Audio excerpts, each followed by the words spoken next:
नमस्कार, स्वागत है आपका आदिशक्ति परिवार में। अनुराग कश्यप जी का अनुभव है और इन्होंने अभी ये त्रिपुरा में जॉब कर रहे हैं और वैसे ये यूपी से हैं और इन्होंने अपने पिताजी के द्वारा की गई माँ धूमावती साधना का अनुभव बताया है। इन्होंने व्हाट्सएप किया है और जो उन्होंने लिखा है साधना के बारे में उसी पर यह वीडियो है। अगर आपको यह वीडियो अच्छी लगे तो लाइक और शेयर कीजिए। उन्होंने लिखा है, ठाकुर दीदी प्रणाम, आपके वीडियोस लगभग रोज ही देखता हूँ, बहुत अच्छे लगते हैं। ठाकुर दीदी, आपने अभी जो लेटेस्ट वीडियो डाले हैं, जो पुराने वर्षों पर जिन लोगों ने साधना किया है उनके अनुभव जो आपने अपने YouTube चैनल पर डाले हैं, तो मेरे मन में एक थॉट आया कि मेरे पिताजी हैं, उन्होंने इस पृथ्वी की सबसे डरावनी धूमावती माता रानी का साधना का अनुभव हम बच्चों को जब हम छोटे हुआ करते थे तब वो बड़े चाव से सुनाया करते थे। अभी मैं त्रिपुरा में पोस्टेड हूँ और आपको ये अनुभव त्रिपुरा से ही भेज रहा हूँ। बेसिकली मैं यूपी से हूँ। ठाकुर दीदी, मुझे बहुत अच्छा लगा कि आप पुराने वर्षों के अनुभव शेयर कर रही हैं। पहले जब मैं आपके वीडियो देखता था तो मुझे लगता था कि शायद आप जो लोग आपके द्वारा साधनाएं करते हैं केवल उन्हीं के ही अनुभव शेयर करती हैं, लेकिन ये दो वीडियो देख करके मुझे बहुत अच्छा लगा, इसलिए मैं ये अनुभव आपको लिखकर भेज रहा हूँ। कृपया आप इस पर वीडियो बनाइएगा। जैसा कि सभी लोग जानते हैं कि माँ धूमावती इस पृथ्वी की सबसे डरावनी महाशक्ति है और ये 10 महाविद्याओं में भी शुमार है। ये देवी इतनी डरावनी है, बहुत ज़्यादा। कामाख्या के एक अघोरी रहे थे, उनसे मेरे पिता ने धूमावती माता की साधना की दीक्षा उस समय लिया था और उन्होंने इसका जो जप किया उसका अनुभव उन्होंने हमारे साथ बड़े चाव से बताया था, तो वही मैं आप लोगों के साथ शेयर करूंगा। हुआ यूं कि मेरे पिता कामाख्या दर्शन के लिए गए थे। वहां पर हमारे जो कुल के पुरोहित थे उन्होंने बता रखा था कि वहां जाकर के किसी साधु को भोजन खिलाइएगा। तो कोई कारण रहा होगा, वो कारण विशेष तो मेरे पिताजी ने नहीं बताया या शायद हम लोगों को याद नहीं रहा, लेकिन पिताजी कामाख्या दर्शन के लिए गए और वहां जाकर के उन्होंने एक अघोरी साधु बाबा को भोजन कराया। भोजन करने के बाद उन्होंने उन्हें दक्षिणा दी तो उन्हें बहुत तृप्ति मिली। तब वो खुश होकर के एक 5 मुखी रुद्राक्ष अपने हाथ से मेरे पिताजी को दे दिया और एक माला दिया और कहा, धूमावती जाप करना। पिताजी को तब मालूम नहीं था कि धूमावती कौन है, कैसी हैं। उन्होंने कहा कि मंत्र नहीं आता है बाबा, आप मंत्र बताओ। तो उन्होंने मुख से तो मंत्र नहीं बताया, ना ही मेरे पिताजी को स्पर्श करके दीक्षा दी, केवल एक कागज में लिख करके मंत्र दे दिया। मेरे पिताजी घर आ गए, माला, पंचमुखी रुद्राक्ष और उस मंत्र को लेकर के घर पहुंचे। कुछ दिनों बाद उन्होंने वो साधना की होगी, तो उन्होंने बाबा ने कहा था कि ये साधना आप घर के अंदर ना करना और कहीं खेत खलियान में जाकर के कर लेना। तो जो हमारा खेत था वहां पर जाकर के पीपल पेड़ के नीचे मेरे पापा ने ये साधना किया। हम सबको तब कुछ मालूम नहीं था, बहुत छोटे छोटे हुआ करते थे। बात भी 1975 के आसपास की है या 1973 के आसपास की होगी, वर्ष उतने अच्छे से याद नहीं।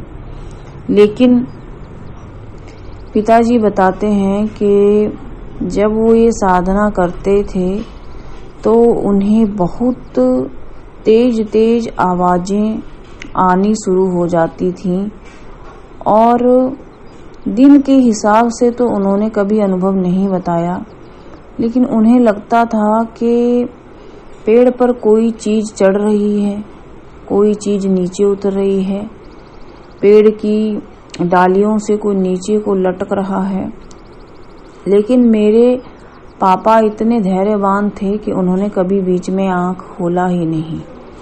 कभी कभी तो उन्हें लगता था कि उनके शरीर पर कीड़े रेंग रहे हैं। कभी कभी साधना में उनको लगता था कि उनको कुछ चीज काट रही है, लेकिन काटने जैसा कुछ नहीं होता था। अघोरी बाबा ने जो उनको कहा था कि इतना जाप करना, उतना जाप वो कहते थे कि पूरा नहीं कर पाया।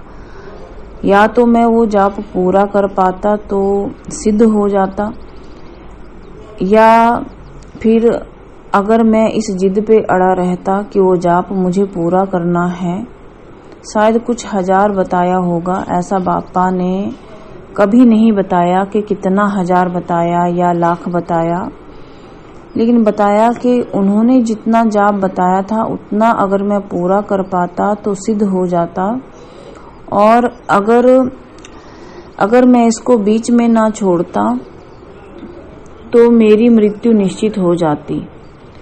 मुझे ये पता नहीं उस समय चलता साधना में कि मैं जो कर रहा हूँ उससे मेरी मृत्यु नजदीक है या मैं सिद्ध होने वाला हूँ।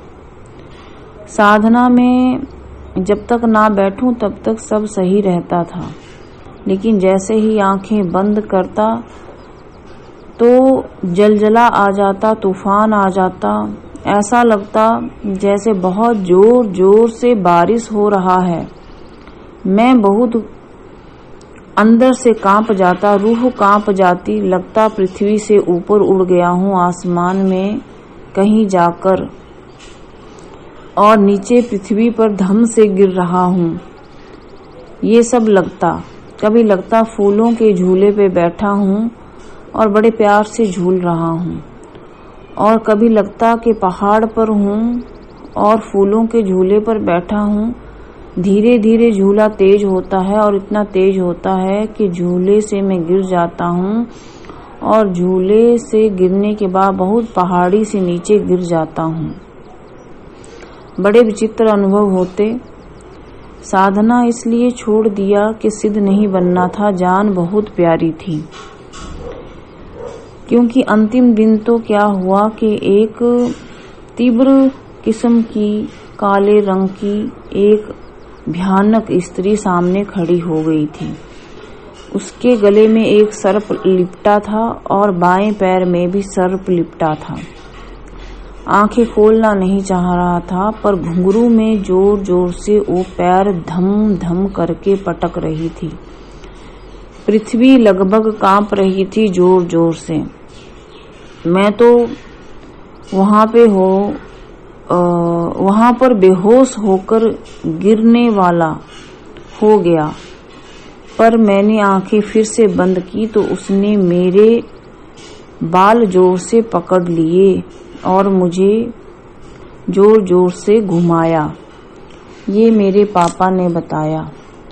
उसके बाद तो उनका धैर्य टूट गया और उन्हें लगा कि उनके पूरी 32 यानी कि 32 दांत उनके मुंह में जाकर गले में अटक गए और चारों तरफ से भयंकर हुंकार की आवाज आने लगी, और मैं कब बेहोश हुआ, क्या हुआ, कुछ नहीं मालूम।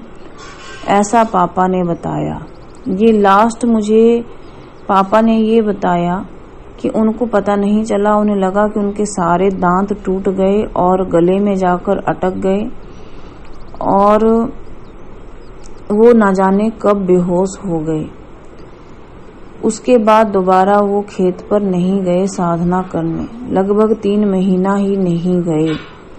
काफी डर भी गए थे।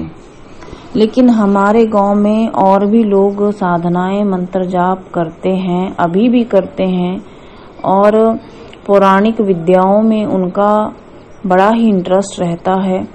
सभी अपनी अपनी साधनाओं के अनुभव बड़े चाव से एक दूसरे को सुनाते हैं। हम जब बच्चे हुआ करते थे तो आसपास खेलते खेलते बड़े चाव से हम भी सुनते थे। कभी कभी वो दूर हमको धकेल देते थे कि बच्चों पर बुरा असर ना जाए या बच्चे डर ना जाए। लेकिन मैं थोड़ा बड़ा था तो मुझे नहीं भगाते थे। उसके बाद क्या हुआ, पापा ने वो पूरा तो नहीं किया, इतना तो याद है मुझे। लेकिन अभी मेरे पिताजी इस दुनिया में नहीं हैं, नहीं तो जरूर पूछता। लेकिन आप कि जब मैं वीडियो देखता हूँ तो मुझे अपने पिताजी की भी याद आ जाती है। एक बात तो मैंने भी मन में संकल्प ले लिया है कि जब भी गुरु बनाऊंगा तो किसी अघोरी को नहीं बनाऊंगा, क्योंकि हो सकता है कि उनका मंत्र जाप बहुत तीव्र और खतरनाक रहता हो। क्योंकि अपने पिता का हाल देख करके मैं बहुत डर गया उस समय, और अभी भी याद करता हूँ कि जिस तरह से वो सुनाते थे तो बहुत ही मेरे रोंगटे खड़े हो जाते हैं। अभी भी जब मैं आपको व्हाट्सएप कर रहा हूँ तो मेरे शरीर के रोए रोए खड़े हो गए। एक तो संकल्प मैंने ये ले लिया है, दूसरा संकल्प मेरा है कि जब भी दीक्षा लूँगा तो आपसे दीक्षा लूँगा, क्योंकि आपके वीडियो देख करके मैं बड़ा ही प्रभावित हूँ और आप गृहस्थ लोगों को ही दीक्षा देती हैं और सात्विक राजसिक मंत्रों की देती हैं। ये बड़ा अच्छा कार्य आप कर रही हैं। जल्दी ही मैं आपको अनुदान का नियम पूरा करके गुरु दक्षिणा भेज के आपसे दीक्षा लूँगा, लेकिन सात्विक मंत्र जाप ही करूँगा। नमस्कार। आपको चरण स्पर्श। कोई भूल लिखने में हुई हो तो बालक समझकर क्षमा कर देना। आप माँ स्वरूपा हो और हम आपके बच्चे हैं। नमस्कार।